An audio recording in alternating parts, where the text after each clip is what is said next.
Welcome to Tennis 2020 Real Talk, Real People.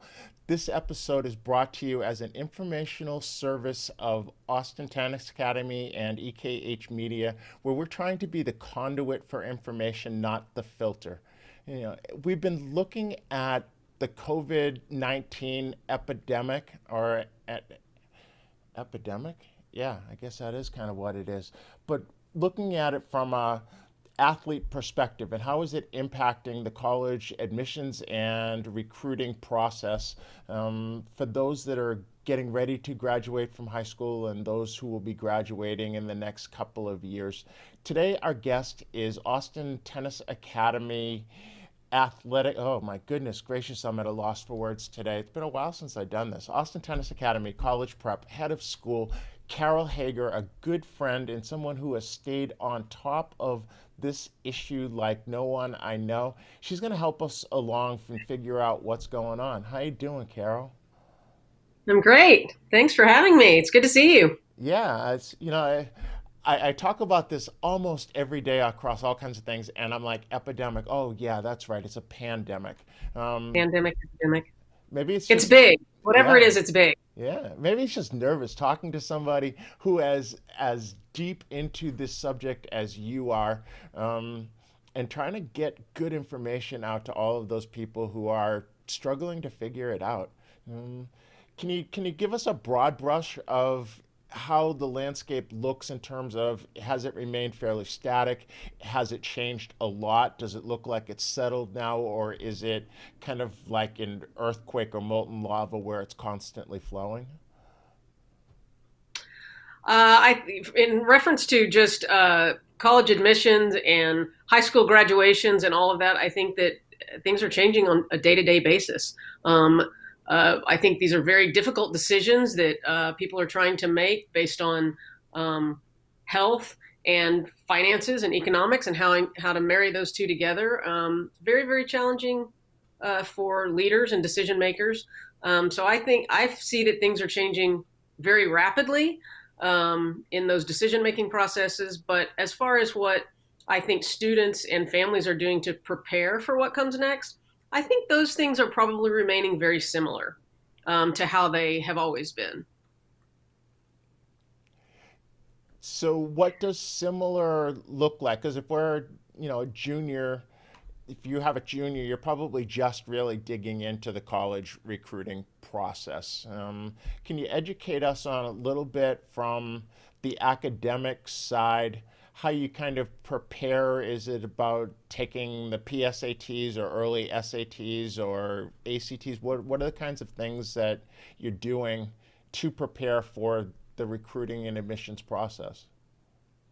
Yeah, I think in normal times, juniors would be, um, preparing what they're going to take their senior year, making sure that their classes are a rigorous, a challenging set of classes. They would be preparing for their PSAT or their SATs and possibly AP exams if they're taking higher level courses in high school. Um, and they'd be also preparing for if they're a recruited athlete, they'd be communicating with coaches for the colleges that they want to attend. A lot of research and maybe possibly visiting campuses. So some of the things that have changed would be that a lot of admissions, college admissions, are changing the way that they're looking at incoming freshmen as well as the rising seniors of this year that will be graduating in 2021. They're making some policy changes about how they look at standardized testing, such as SATs and AP exams and things like that, because they have been delayed. It's possible that many colleges will waive test results for applications and admissions. So I think that's a big shift. Although many universities have been kind of leaning toward that over the last several years, I would say, because they're recognizing that really a 4-year transcript of classes and grades is more indicative of success than a one-time test. This has kind of forced many more colleges to kind of follow suit. So I think that, for kids who are really good students and really dedicated and they want to go to a university that they felt like maybe was a little far above their reach because of maybe test scores and things like that. I think this next year of admissions could be in their favor because of that. So very interesting that you say so. Colleges are moving towards looking at an overall track record over a 3 and 4 year period, depending on if your high school starts in ninth or 10th grade. My daughter's in a school in Virginia, which decided that they weren't grading anything from the time that they stopped school, because not everyone had equal access to technology and things. So while they're still being given assignments, there is nothing which is being graded this year. How's that being viewed by colleges for things that are maybe pass, fail, or no grades given for this semester? Right. It's interesting. In order to necessitate fairness to all students in a school where internet and digital access may not be available, many schools around the nation have, many high schools around the nation have eliminated grades and really eliminated the fourth quarter of this year. And so, obviously, if high schools are doing that, colleges have to follow suit. They're having to look at things differently for the final transcripts. And so the majority of colleges have acknowledged that pass fail grades, which normally would not have been accepted, prior, and that goes for NCAA too. NCAA would not have necessarily accepted pass fail grades for those core classes, but those organizations have to follow suit of what's happening right now in this very unprecedented situation. So, so you're right. This year, whatever happens this year for grades is not going to negatively impact anyone on an admissions process for this year or next year. ATACP very much hit the ground running. That I think stars aligned to a degree in that you'd been doing online learning for students who had to be away from the classroom for competition. So some of those platforms, and most of them were in place. It happened that CP has a longer spring break than many schools, so it was kind of a 2 week break, and the whole stay at home hit kind of day one of spring break, so it gave a little bit of lead time in order to be able to put those things in place so that the kids could continue to learn. What's the advantage to someone being involved in an environment where the online learning became more seamless rather than, it was kind of hodgepodge together and maybe didn't exist very much at all because they didn't hit the ground running?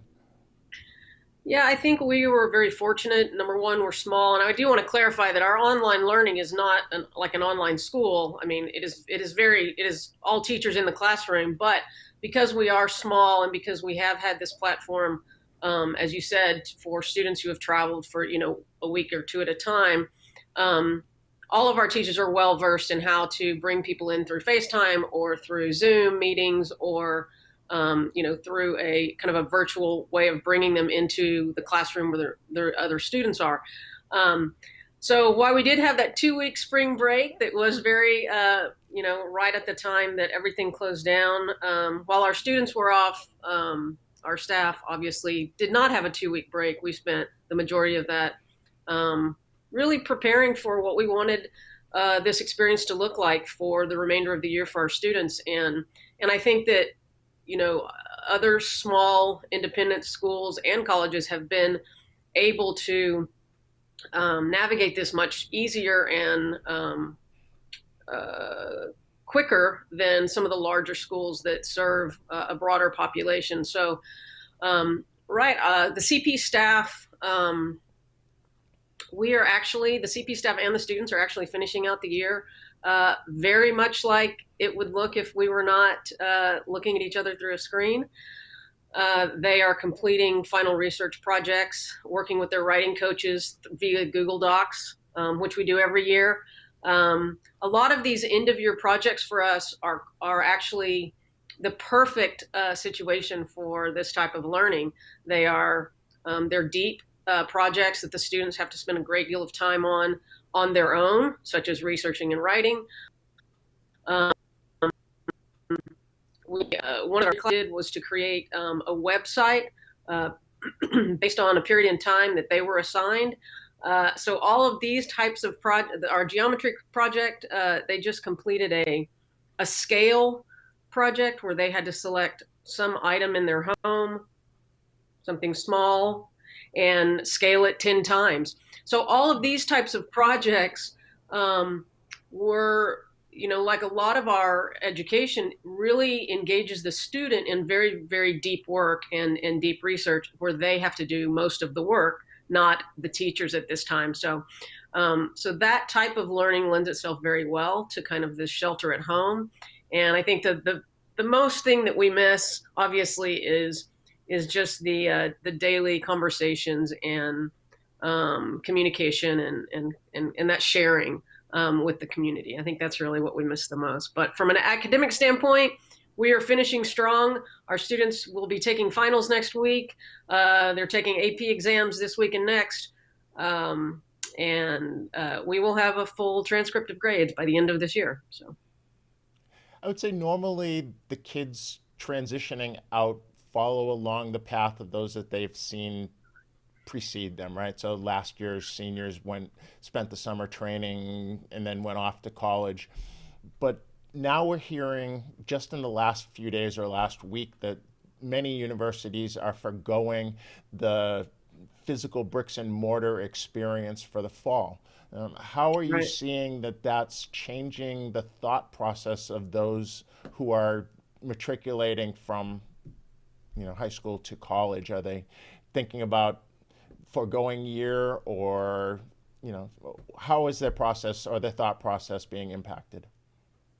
Yeah, I think as college administrators are weighing the risks and the dangers of a medical catastrophe versus the dangers of um, insolvency, I think students and families are weighing uh, the dangers and risks of sending somebody off to a school, and also versus if it's not going to be a real life experience. Do they want to expend that kind of money on either an online program or maybe take a gap year? So, according to several educational surveys, we're finding that about 20% of high school seniors say they're either likely or highly likely not to attend college in the Oh, fall. I think oh, that's a big number, a yeah. really big number.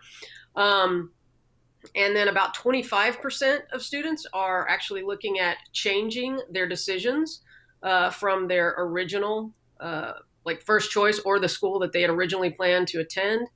Um, and about 16% are considering taking a gap year, which is, I think, one of the like people have changed they've reconsidered schools all the time, right? We do that every year. But the 16% gap year versus usually about 2 to 4% in past years, that's a fairly significant number. Um, one kind of piece of trivia I read was that the searches on Google there's a 60% increase on Google searches for gap years since March. So I think a lot of people are considering not just trying to determine where to go to school, but whether to go to school in the fall. I think that's a big decision that's happening right now. Many colleges have extended their acceptance dates from a typical May 1st to a June 1st, and some beyond that. But that still is a difficult challenge when students still don't know who's going to open and what that experience is going to be like. Somebody like, as far as, Cal State's just announced that out of I think they have probably 500,000 students over 23 campuses. They have decided and announced that all of their campuses will be remote for the fall. Also canceling their fall sports. So that is an institution that can actually afford to not have students on campus and have tuition and room and board coming in. They are well funded. They are they have a large endowment, and they are also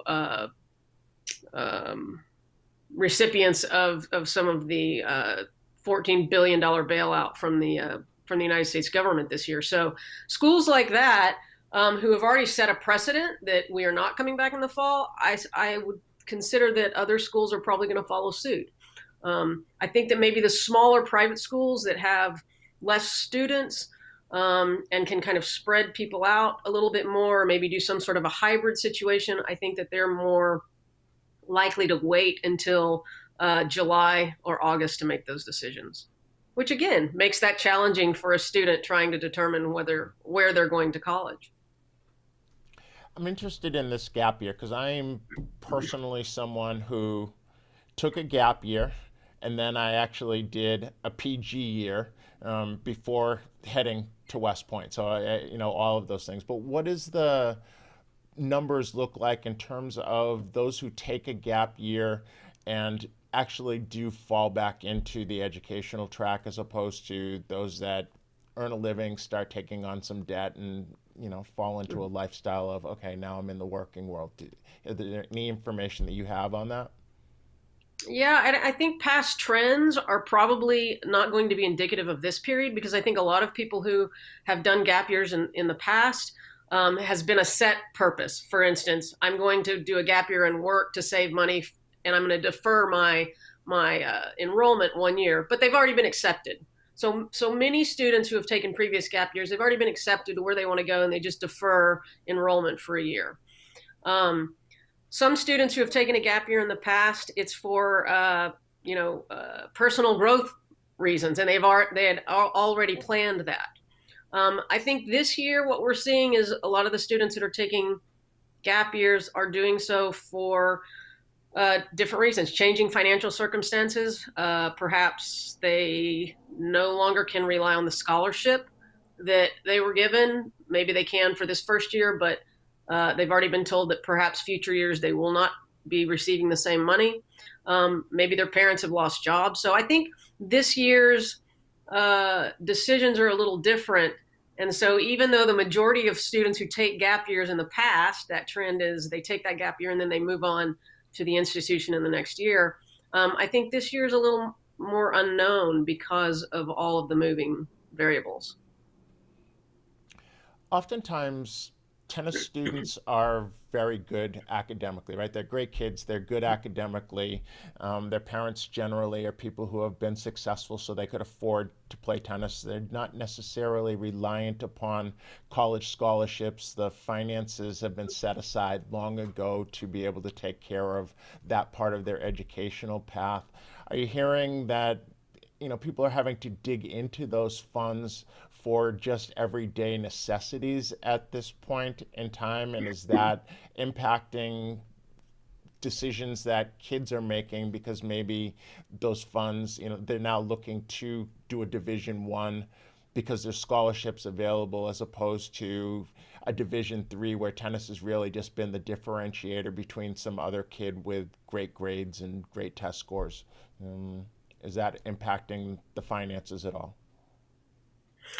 I think that probably for students who have affluent families, I think this is going to affect them differently. I think that it might open up some possibilities and some doors for them, actually, because some students who might have been taking spots in universities won't be taking those spots this year or next year because of financial challenges. So I think that those students who can afford to go to college or whose families can afford to help them go to college, I think that they might be in a better position. They might even strive to go to a reach school that they didn't think they would get into before, especially if, as you stated, they're great students. They have worked very hard over the last 3 years, 2, 3 years of their high school career. They have been dedicated and disciplined in a sport. And those types of situations will be looked at very differently in the next coming years for admissions when they don't have standardized tests necessary to look at. They really need to be looking more into the student, what they've accomplished, what their passions have been. And I think that's going to be a little bit more individuated. So students that even this year, some of the stats this year are quite surprising from last year. The number of openings that schools claim that they have right now is twice the number as last year. Wow. Twice typically this time there's schools and colleges that are surveyed that might have openings. Now there's over 700 schools that have been surveyed that say they have more openings than usual. So I think that's very telling of this period. So there may be more spots this year available. Next year, I think there's going to be a snowball effect. So again, I think reaching for a school that may not now, obviously for the Ivies and places like that, they're not going to have any trouble filling their spots. There's a lot of people who are qualified and capable of paying for that education. But I think that when we start moving into middle tier and again, the small private schools, students who are able to afford college and have been working hard are going to have possibly a few more spots. Now, the competition on the other side of that, the competition could be a little heavier because students who decide to take a gap year this year and defer enrollment we're kind of increasing the freshman spots for the class of 2021. Lumped into that pool. That pool's just gotten a lot bigger. Right. But I think overall it's I think that's I thought that was a very interesting statistic that there were that many spots available. And an unprecedented thing that happened this year was that schools were actually dipping into their wait list students back in early as April, which is fairly unheard of. That usually comes, about this time, right? Or a little later in the year. So it sounds like things are changing. As an athlete or student athlete, the decisions I've heard are changing more for the juniors to some degree because of the seniors being given an extra year of eligibility and how that's impacting the number of scholarships available at different places, and the juniors are being impacted maybe more so than the kids who are seniors at the moment. What can you tell us at all about how that is working with the students at CP? Yeah, I think that NCAA has obviously they have extended eligibility for another year, not just for the seniors, but actually for all students who are missing this spring season. So that actually impacts multiple years moving forward. I think that the difference in that is that this year, I believe that NCAA is there's still, I believe that it is still out for debate right now as to whether or not or perhaps it's the school's decision as to whether or not they will actually honor scholarships beyond this year for those students who lost eligibility. So, basically the schools are saying, yes, we could probably do that for this year, but a person that's a freshman this year that is losing 1 year of eligibility we may not be able to honor their scholarship their fifth year, right? So I think that's going to be done on a college by college basis, not through NCAA.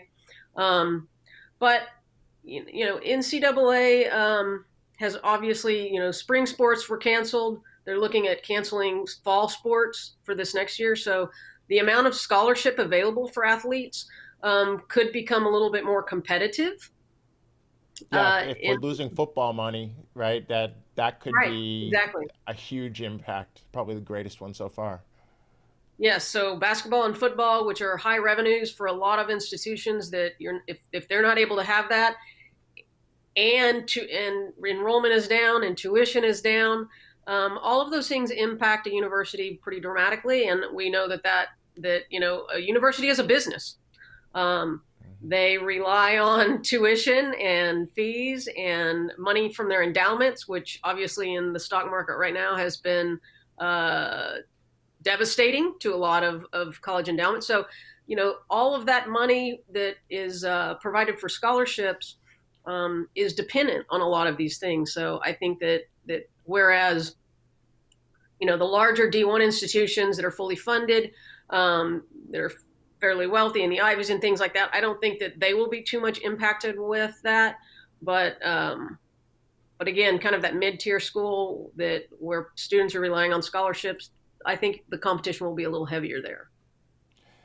I suspect there's a larger conversation to be had of, does that whole model get upended, in that people have said it was getting ridiculously expensive, and the student debt that people were carrying well into middle age was overwhelming and keeping people from making decisions of careers that they would like to be in versus ones that they felt like they needed to be in to be able to pay those kinds of bills. And there's probably really smart people looking at all of that right at the moment, and that's a greater conversation than we're here to have today. But thank you for the time that you've spent helping all of us understand how this is impacting the kids that are in the middle of it right now, and how we can maybe help guide them through understanding what other people are going through. So thanks for your time, Carol. Thank you. And I would like to offer just a little bit of advice for those kids who are going through this process that, although that this period of time might change the timeline, it should not change your dreams. Challenging times are opportunities to create innovation and creativity and new experiences. So keep an open mind and be flexible. And just as you always would, find ways to contribute to your family and your community and yourself. Okay. So that's a general principle. I love that you put that out there, Carol, because those principles don't change no matter what happens. And yes, I fully agree with all of those things. Again, thank you for all of your time. This has been Tennis 2020, Real Talk, Real People. Today we've dug into the whole college admissions and recruiting process with Carol Hagar, head of school at Austin Tennis Academy College Prep. And we will see you soon on another edition of Tennis 2020, Real Talk, Real People, Real Life.